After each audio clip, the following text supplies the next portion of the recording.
Hi, my dear students. So, good morning to one and all. So, let us discuss about the concept of political science.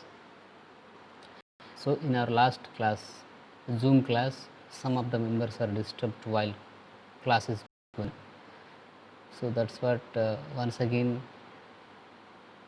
I am recording the video regarding the introductory part of political science, the first unit, political theory.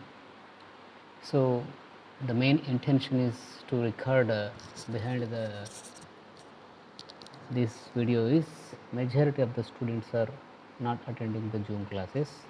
Hence, if I make a video, they can call the video in their own time. So that is the main objective of to making this video. Okay, so the first unit is deals about the political theory. Okay, so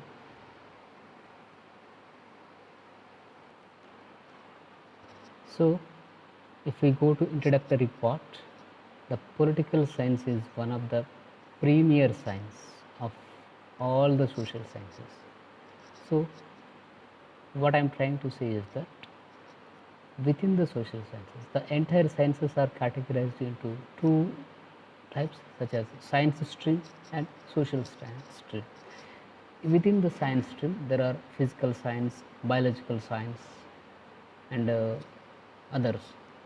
And whereas in social sciences, the social sciences are divided into various sub branches like history, economics, political science, sociology, anthropology, philosophy, psychology, commerce, public administration. So these all comes under the category of social sciences. So out of these all social sciences, the political science is one of the premier among all the above said social sciences. So that is what the political science is. The political science is regarded as a science of state. So this much of importance is to the concept of political science since from the beginning.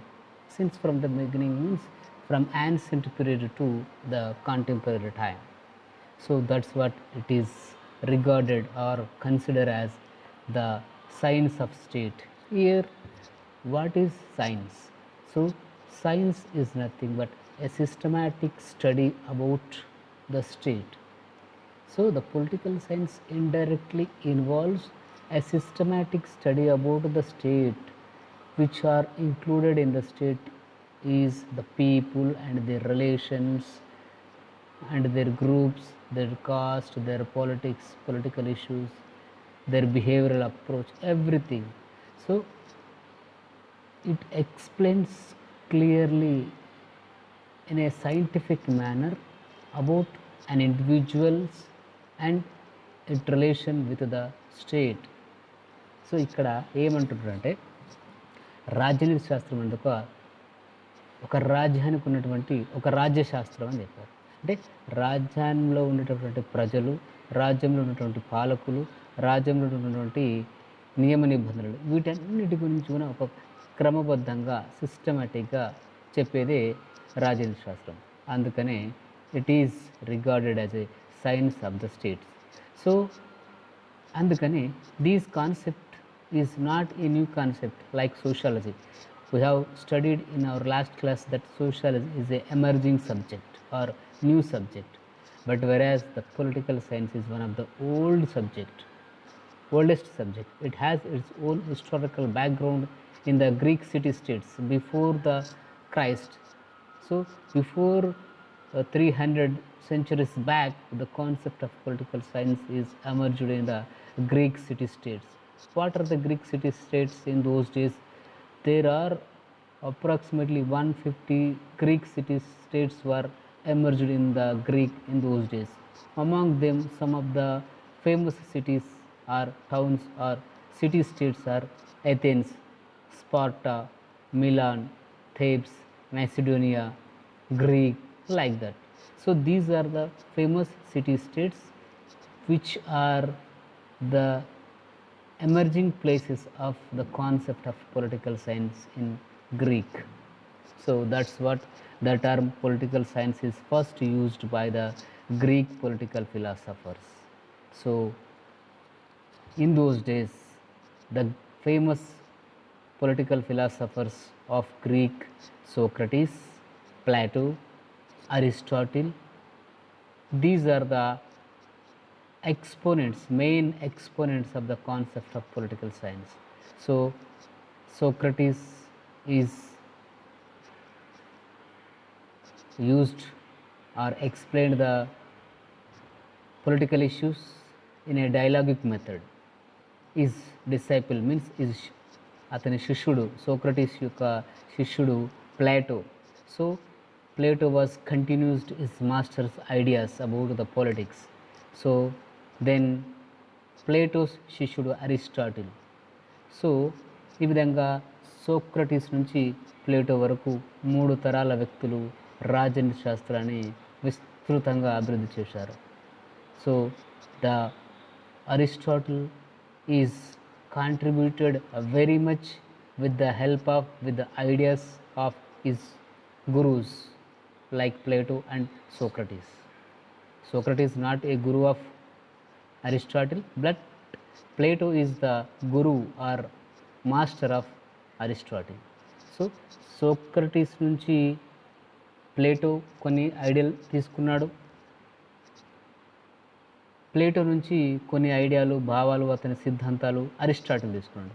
So ఈ 2 సిద్ధాంతాలను చదివి ఆ 2 సిద్ధాంతాలను అందిపుచ్చుకొని Aristotle అనే వ్యక్తి ఈ యొక్క రాజనీతి శాస్త్రానికి చాలా కాంట్రిబ్యూషన్ ఇచ్చాడు. అందుకనే the Aristotle became the father of political science. అందుకని అరిస్టాటిల్ని ఫాదర్ ఆఫ్ పొలిటికల్ సైన్స్ అని పిలుస్తున్నారు. సో ఒకవేళ ఈ యొక్క సోక్రటీస్, ప్లేటోను కనుక పరిశీలించినట్లయితే పాలిటిక్స్ అనే పదము, the word politics is derived from the Greek word police అనే పదం నుంచి ఇది తీసుకోవడం జరిగింది. అండ్ లాటిన్ వర్డ్ పొలిటికస్ అనే లాటిన్ పదం నుంచి కూడా తీసుకోబడింది. అంటే ఈ పోలీస్ అనే గ్రీక్ పదము, లాటిన్ అనే పొలిటికస్ అనే గ్రీక్ పదం ద్వారా పొలిటికల్ సైన్స్ ఆర్ పాలిటిక్స్ అనే పదం తీసుకోబడింది. అసలు ఈ పాలిటిక్స్ అంటే అర్థం ఏంటి మరి అంటే, ఈ పోలీస్ అనే గ్రీక్ పదానికి, పొలిటికస్ అనే లాటిన్ పదానికి అర్థం ఏంటంటే సిటీ స్టేట్స్, అంటే నగర రాజ్యాలు అని అర్థం. అందుకని politics is nothing but A study of city states, అంటే నగర రాజ్యాల యొక్క అధ్యయనమే రాజ్యనీతి అని చెప్పొచ్చు. ఓకే, దెన్ అందుకనే since from the beginning political science అనే పదము క్రీస్తు పూర్వం సోక్రటీస్ నుంచి ఇప్పటి వరకు అనేక రకాలుగా యూజ్ చేసుకుంటూ వస్తుంది. అనేక రకాల డెఫినేషన్స్ చాలామంది ఇచ్చారు. కానీ అందుకనే ఆ యొక్క డెఫినేషన్స్ అన్నిటిని కూడా 2 కేటగిరీలు చేశారు. మీరు నాకు తెలిసి you have studied at your intermediate level about the introductory part of political science and the definitions. So that's what I am once again remembering you by the concept of political science. So here the political science is a study of state because it studies about the state. రాజ్యం గురించి చదువుతుంది కాబట్టి అందుకని రాజ్యనీతి శాస్త్రము it studies about state, it called as a study about state. So ఇక్కడ గుర్తుపెట్టుకోవాల్సిన విషయం ఏంటంటే రాజ్యనీతి శాస్త్రం అంటే రాజ్యం గురించి చదువుతుంది కాబట్టి అది రాజ్యనీతి శాస్త్రం అన్నారు. సో ఇక్కడ రాజ్యనీతి శాస్త్రము రాజ్యం గురించి చదువుతుంది. మళ్ళీ రాజ్యం గురించి ఏ విధంగా అంటే గతంలో రాజ్యం ఏ విధంగా ఉండే, వర్తమానంలో రాజ్యం ఏ విధంగా ఉంది, భవిష్యత్తులో రాజ్యం ఏ విధంగా ఉండబోతుంది అనే విషయాలు కూడా చదువుతుంది క్లియర్గా. So the political science is a study about state or study of state. It studies what state was in the past and what state is in the present and what state would be or should be in the future. So ఈ 3 అంశాల గురించి కూడా చాలా క్లియర్గా చదువుతుంది. అంటే క్రీస్తుపురం ఇప్పుడు మనం మిడిల్లో ఉన్నాం. క్రీస్తుపురము అరిస్టాటిల్, ప్లేటో, సోక్రటీస్ ఉన్నప్పుడు రాజ్యము ఏ విధంగా ఉండేది చదివాం. ఇప్పుడు మోడర్న్ ఏరాలో ఏ విధంగా ఉంది చదువుతున్నాం. రేపు భవిష్యత్తులో ఏ విధంగా ఉండబోతుంది అనే విషయాన్ని కూడా మన వారసులు చదువుకోవచ్చు. అందుకని political science is study about state, past, present and future. And another term, the concept of political science is study about the government. అంటే ఇక్కడ కూడా 3 అంశాలు మళ్ళీ ఇమిడి ఉన్నాయి. అంటే రాజనీతి శాస్త్రం అంటే గవర్నమెంట్ గురించి చదివే వ్యవస్థ. అంటే గతంలో గవర్నమెంట్ ఏ విధంగా ఉండేను, ప్రస్తుతం గవర్నమెంట్ ఏ విధంగా ఉంది, భవిష్యత్తులో గవర్నమెంట్ ఏ విధంగా ఉండబోతుంది, ఏ గవర్నమెంట్ రాబోతుంది అనే విషయాన్ని కూడా అజంప్షన్ చేసి చదివే వ్యవస్థనే రాజనీతి శాస్త్రం అంటారు. అంటే ఇక్కడ విషయాన్ని గుర్తుపెట్టుకోండి, గతంలో రాజరిక వ్యవస్థలు ఉండేటివి, అంటే రాజులు పరిపాలించేవాళ్ళు. ఇప్పుడు మనకి హిస్టరీ చూసుకుంటే మొత్తం రాజ్యపాలన ఉంటుంది. ఆ తర్వాత డెమోక్రసీ వచ్చింది. ఇప్పుడు రేపు భవిష్యత్తులో ఏ విధంగా ఉండబోతుందో తెలియదు. సో భవిష్యత్తులో ఏ విధంగా ఉండబోతుంది అంటే ప్రస్తుత పరిస్థితులను బేస్ చేసుకొని భవిష్యత్తులో ఏ విధంగా ఉండొచ్చు అని అంటున్నాం. సో అది కూడా రాజనీతి శాస్త్రం జరుగుతుంది. ఫర్ ఎగ్జాంపుల్, గతంలో యూపీఏ ప్రభుత్వం ఉండే, ఇప్పుడు ఎన్డీఏ ప్రభుత్వం వచ్చింది. రేపు భవిష్యత్తులో ఏ ప్రభుత్వం వస్తుందో కూడా ఇప్పుడు ఉన్నటువంటి పరిస్థితిని బట్టి ఎక్స్ప్లెయిన్ చేయొచ్చు. ఇప్పుడు ఒకవేళ తెలంగాణ స్టేట్ కనుక తీసుకుంటే, గతంలో తెలంగాణను కాంగ్రెస్ రూల్ చేసింది, ఇప్పుడు 2 టర్ములుగా టీఆర్ఎస్ రూల్ చేస్తుంది. బట్ భవిష్యత్తులో టీఆర్ఎస్ రూల్ చేస్తుందా లేకపోతే ఇంకో పార్టీ వస్తుందా అనే విషయాన్ని కూడా మనము అంచనా వేయచ్చు. సో ఈ విధంగా గతం గురించి, గత ప్రభుత్వాల గురించి క్లియర్గా ఒక ఐడియాతో చెప్పేటటువంటి ఒక సిద్ధాంతమే రాజనీతి శాస్త్రం అని చెప్పచ్చు. మళ్ళీ ఇంకొక ఐడియా వచ్చేసి political science is study about the power. అంటే అధికారం గురించి మాట్లాడేది రాజనీతి శాస్త్రం అని చెప్పచ్చు. ఇక్కడ ఇప్పుడున్నటువంటి వర్తమాన పరిస్థితులలో రాజకీయాలంటేనే మొత్తం అధికారం. అంటే ఈ పొలిటికల్ పార్టీ అయినా ఈ అధికారాన్ని చేపట్టుకోవాలని ఆశిస్తుంది. సో ప్రతి పొలిటికల్ పార్టీ కూడా అధికారం గురించి చేసే ప్రయత్నమే రాజనీతి. అంటే అధికారాన్ని కనుక హస్తగతం చేసుకుంటే 5 ఏళ్ళు రాజ్యాన్ని పరిపాలించవచ్చు అనే ఒక భావనతో రాజకీయాలన్నీ కూడా అధికారం చుట్టే తిరుగుతున్నాయి. కాబట్టి రాజనీతి శాస్త్రం అంటే ఎ స్టడీ అబౌట్ ద పవర్ అని చెప్పారు. అంతేకాకుండా ఇంకొక వ్యక్తులు లైక్ డేవిడ్ ఇస్టన్ లాంటి వాళ్ళు ఏం చెప్పారంటే, రాజనీతి శాస్త్రం అంటే it is an authoritative allocation of values. అంటే ఏమంటున్నాడు అంటే అధికారపూర్వకమైనటువంటి విలువల కేటాయింపే రాజనీతి శాస్త్రం అంటున్నాడు. అంటే అధికారం ఉంటుంది కానీ దానికి ఒక విలువలు ఉంటాయి. ఎంతవరకు అధికారం నీకు ఇచ్చారు, ఆ విలువలను దాటి అతను అధికారాన్ని వాడకూడదు. సో ఇప్పుడు డెమోక్రటిక్ సిస్టంలో మనము ఈ సెంట్రల్ గవర్నమెంట్ తీసుకుంటే మోడీకి అధికారం ఇచ్చాం, ఎన్డీఏ ప్రభుత్వానికి. స్టేట్ గవర్నమెంట్ తీసుకుంటే టీఆర్ఎస్కి అధికారం ఇచ్చాం, కేసీఆర్ గారికి. సో వాళ్ళు అధికారాన్ని కేటాయించబడ్డది వాళ్ళకు. So the authoritative allocation of values, ఆ అధికారానికి కొన్ని విలువలు అంటూ ఉన్నాయి. ఆ విలువల ప్రకారమే వాళ్ళు ప్రజాపాలన చేయాల్సి ఉంటుంది. అందుకని ఈ యొక్క పూర్తి వివరాలు తెలిపేదే రాజనీతి శాస్త్రం అని డేవిడ్ ఈస్టన్ లాంటి వాళ్ళు చెప్పారు. So authoritative allocation of value is the political science. So అదేవిధంగా స్కోప్ చూసుకుంటే రాజనీతి శాస్త్రం యొక్క స్కోప్ చూసుకుంటే చాలా ఎక్కువ, ఇది పెద్దది. ఎందుకంటే మనిషి యొక్క పుట్టుక నుంచి చచ్చేంత వరకు ప్రతి అంశంలో కూడా రాజనీతి అంటే రాజకీయ సంబంధమైనటువంటి అంశాలు ఎన్నో సంబంధించబడి ఉంటాయి. కాబట్టి ఒక మనిషిని రాజ్యం నుంచి వేరు చేసి చూడలేం. ఎందుకంటే ఆ మనిషి సంఘజీవి, సంఘంలో ఉండాలి. కాబట్టి సంఘంలో ఉండాలంటే రాజకీయ సంబంధాన్ని కలిగి ఉండాలి ఖచ్చితంగా.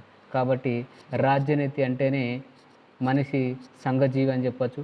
సంఘంతో కలిసి ఉంటాడు. కాబట్టి సంఘంతో పని లేకుండా ఏ వ్యక్తి ఉండలేడు. కాబట్టి ప్రతి మనిషి కూడా రాజనీతి అనేది తనకు తెలియకుండా, తనకు తెలిసి రాజనీతిని విడిచి ఉండలేడు మనిషి. చిన్నప్పుడు తనకు రాజనీతి అంటే ఏందో తెలియదు, కానీ రూల్స్ను ఫాలో అవుతాడు. పెద్దగైనాక ఓటేసి ఓట్లో భాగస్వామ్యం అవుతాడు.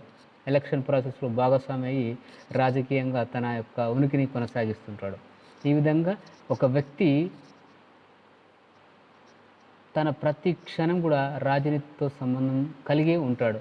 అందుకనే వ్యక్తి సంఘజీవి అని చెప్పాడు. ఈ మాట నువ్వో నేనో చెప్పింది కాదు.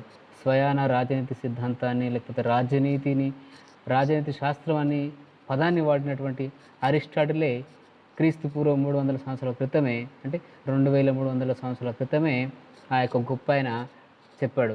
రాజనీతి శాస్త్రం అంటే మనిషి సంఘానికి రాజనీతికి అవినాభావ సంబంధం ఉంది అనే విషయాన్ని.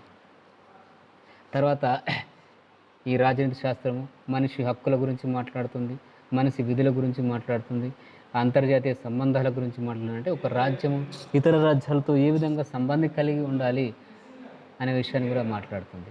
అదేవిధంగా అధికారాన్ని గురించి కూడా మాట్లాడుతుంది. అందుకే రాజనీతి శాస్త్రం అనేది it is one of the vast subject in the political scenario. Then first ఇక మనం ఫస్ట్ చాప్టర్ ఇప్పటిదాకా చెప్పుకుందంతా just introductory part and recapitulation. అంటే రాజనీతి సిద్ధాంతం లేకపోతే పొలిటికల్ థియరీ చదువుకునేటప్పుడు అసలు పొలిటికల్ సైన్స్ అంటే ఏందో చూడాలి కాబట్టి ఇప్పటి వరకు ఆ యొక్క విషయాన్ని చూసాం. సో ఇక్కడ అసలు పాలిటిక్స్ అంటే చూద్దాం. పాలిటిక్స్ అంటే ఏందో చూస్తే కనుక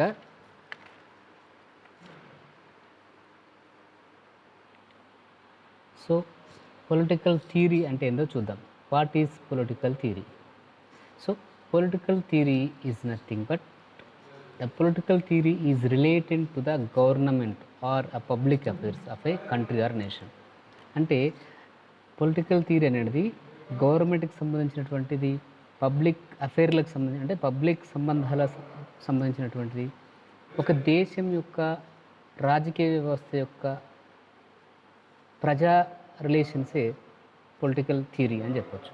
అంటే political theory or political science, మనం సైన్స్ అనడం కంటే థియరీ అనడం better. Political theory is relating to the government are public affairs of a country. రాజనీతి లేదా రాజనీతి శాస్త్రము లేదా రాజనీతి సిద్ధాంతము ప్రభుత్వ వ్యవస్థకు మరియు ఆ వ్యవస్థలో ఉన్నటువంటి ప్రజలకు సంబంధించినటువంటి అంశాల గురించి చెప్పేదే రాజనీతి ఆర్ పొలిటికల్ థియరీ అని చెప్పచ్చు. ఇంకో రకంగా చెప్పాలంటే political theory is a set of activities that are associated with the decision making group or the power relations between the individuals and the governmental bodies. ఇక్కడ రాజనీతి సిద్ధాంతం అంటే పొలిటికల్ థియరీ అంటే ఏంటంటే ఒక ఐడియల్ లేకపోతే ఐడియల్ యొక్క సమూహం. సో ఈ సమూహం ఏం చేస్తుంది? ఈ సమూహము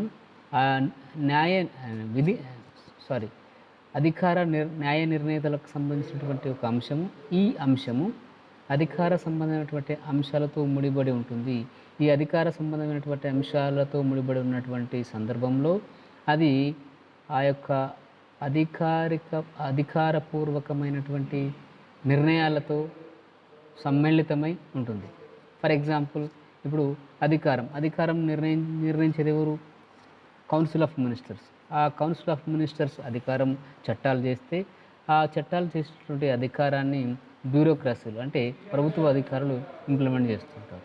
సో ఈ విధంగా the political theory is a set of activities that are associated with decision making groups.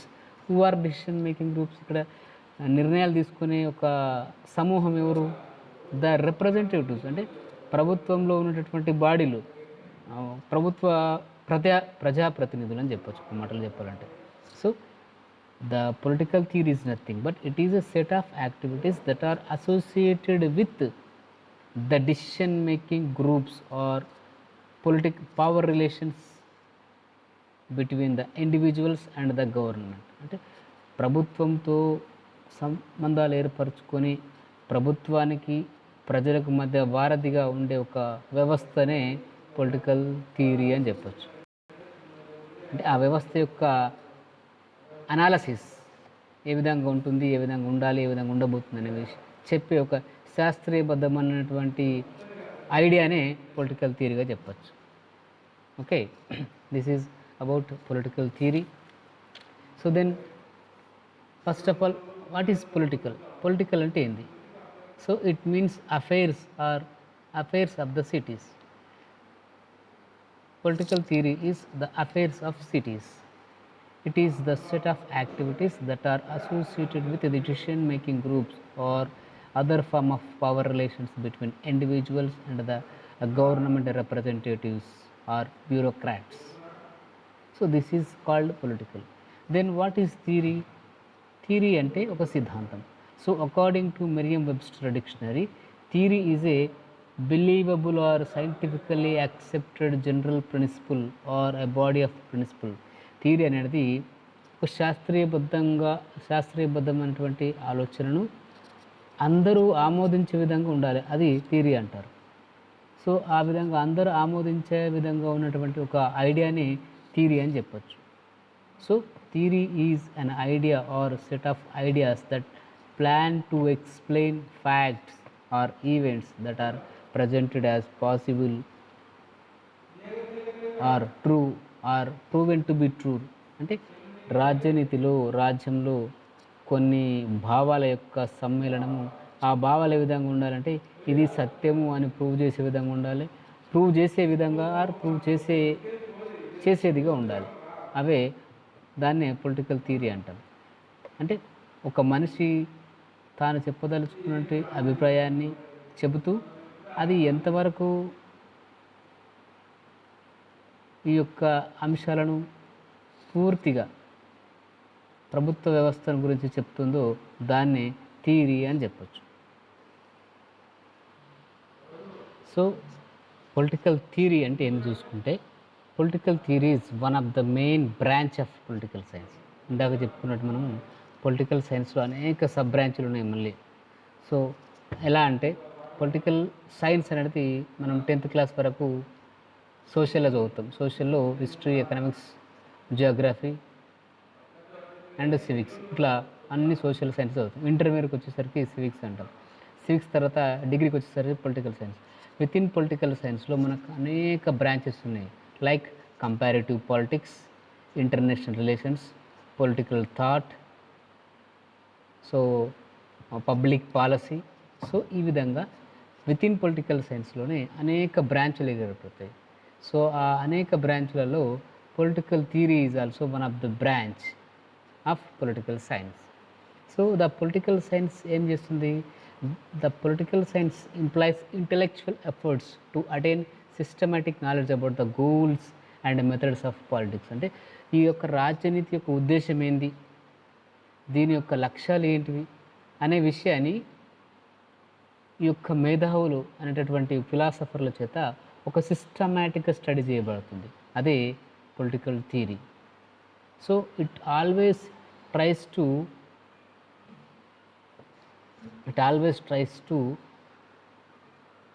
explain the goals or the ideas of political institutions or politics in the contemporary, present, past and also future, not only contemporary.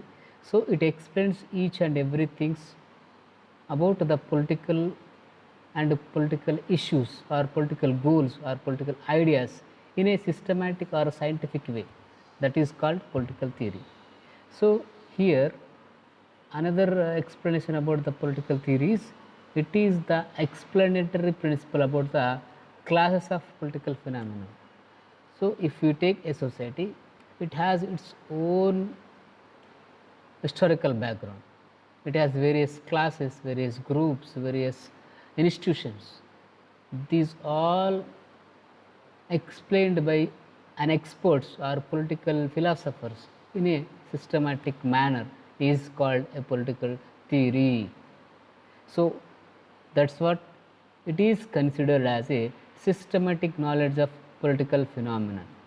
Political theory is nothing but a systematic knowledge of political phenomenon, you can say. Then this political theory is a universal and not time bound. ఈ political theory అనేది ఒక దేశానికో, ఒక రాష్ట్రానికో, ఒక విలేజ్కో, ఒక ఐడియాకో సంబంధించింది కాదు. It is a universal concept. అంటే విశ్వవ్యాప్తమైనటువంటి ఒక అధ్యాయం, విశ్వవ్యాప్తమైనటువంటి ఒక అంశం. ప్రపంచమంతటా కూడా రాజకీయ వ్యవస్థ ఉంది కాబట్టి ఆ విశ్వవ్యాప్తమైనటువంటి అంశంగా చెప్పుకోవచ్చు. మరి విశ్వవ్యాప్తమైన అంశము, మళ్ళీ దీనికి ఒక టైం బాండ్ అంటూ లేదు. అంటే పొలిటికల్ థియరీ అంటే ఈ ఫలానా టైం నుంచి ఫలానా టైం వరకు చెప్పిందే పొలిటికల్ థియరీ అని కాదు. లేకపోతే రేపు భవిష్యత్తులో చెప్పబోయేదే పొలిటికల్ థియరీ అని కాదు. ప్రస్తుతం వర్తమానం గురించి మాట్లాడేదే పొలిటికల్ థియరీ అని కాదు. లేదా గతం గురించి మాట్లాడేదే పొలిటికల్ థియరీ అని కాదు. సో ఇట్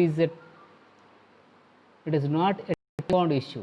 అంటే political theory discuss about the past things, present things and future things also. అంటే క్రీస్తు పూర్వం 300 సంవత్సరంలో ఎమర్జ్ అయినప్పుడు చెప్పినటువంటి ఐడియాలు, ఎవరైతే సోక్రటీస్, ప్లేటో, అరిస్టాటిల్ ఉన్నారో వాళ్ళు చెప్పినటువంటి ఐడియాలు, ఇలా ఈరోజు ప్రస్తుతం ఉన్నటువంటి political science professors Rajiv Bhargava, లేకపోతే మిగతా ప్రొఫెసర్ సూరి లాంటి వాళ్ళు, గొప్ప గొప్ప వాళ్ళు చెప్పేటటువంటి థియరీలు, అంటే అప్పటి నుంచి ఇప్పటి వరకు చెప్తున్నటువంటి థియరీలన్నీ కూడా దీని పరిధిలో కిందకి వస్తాయి. దీనికి ఒక టైం బాండ్ అంటూ ఏం లేదు.